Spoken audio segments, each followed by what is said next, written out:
ನಮ್ಮ ದೇಹದಲ್ಲಿ 7 ಚಕ್ರಗಳು ಇದೆ ಅಂತ ನಾನು ಆಲ್ರೆಡಿ ಮಾಹಿತಿ ಕೊಟ್ಟಿದ್ದೆ. ಆ 7 ಚಕ್ರಗಳಲ್ಲಿ ನಿನ್ನೆಯ ದಿನ ಮೂಲಾಧಾರ ಚಕ್ರದ ವಿಚಾರ ಮಾತಾಡಿದ್ದೀನಿ.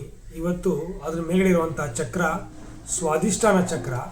ಆ ಚಕ್ರ ಬಂದು ಕೇಸರಿ ಬಣ್ಣದಾಗಿರುತ್ತೆ. ಆ ಚಕ್ರದಲ್ಲಿ ನಮ್ಮ ಭಾವನಾತ್ಮಕ ವಿಚಾರಗಳು ಮತ್ತು ನಮ್ಮ ಸೆಕ್ಸುವಲ್ ಆರ್ಗನ್ಗಳು, ಆ ಭಾವನಾತ್ಮಕ ವಿಚಾರಗಳು ಎಲ್ಲ ಅಲ್ಲಿ ತುಂಬಿಕೊಂಡಿರುತ್ತೆ. ಅದು ನೀರಿನಿಂದ ಜಲತತ್ವವನ್ನು ತುಂಬಿರುವಂತಹ ಒಂದು ಗ್ರಹವಾಗಿರುತ್ತೆ. ಆ ಗ್ರಹ ಚಂದ್ರನಿಗೆ ಸಂಬಂಧಪಟ್ಟಿರುತ್ತೆ. ಜಲತತ್ವಕ್ಕೆ ಮನಸ್ಸು ಸಹ ಕಾರಕ ಆಗಿರುತ್ತೆ.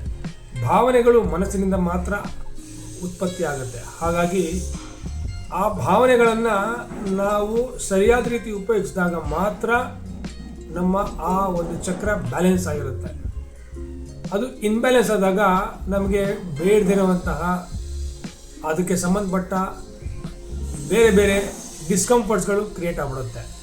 ಈ ರೀತಿ ತೊಂದರೆಗಳು ಆಗಬಾರ್ದು ಅಂದರೆ ನಮ್ಮ ಸ್ವಾಧಿಷ್ಠಾನ ಚಕ್ರವನ್ನು, ಭಾವನೆಗಳನ್ನು ಒಳ್ಳೆಯ ರೀತಿ ನಾವು ವ್ಯಕ್ತಪಡಿಸಬೇಕು. ಈ ವಿಚಾರ ನಿಮಗೆ ಗಮನಕ್ಕೆ ತರಬೇಕು ಅಂತ ಅನ್ನಿಸ್ತು, ಹೇಳಿದ್ದೀನಿ. ನಮಸ್ಕಾರ, ಜೈ ಹಿಂದ್.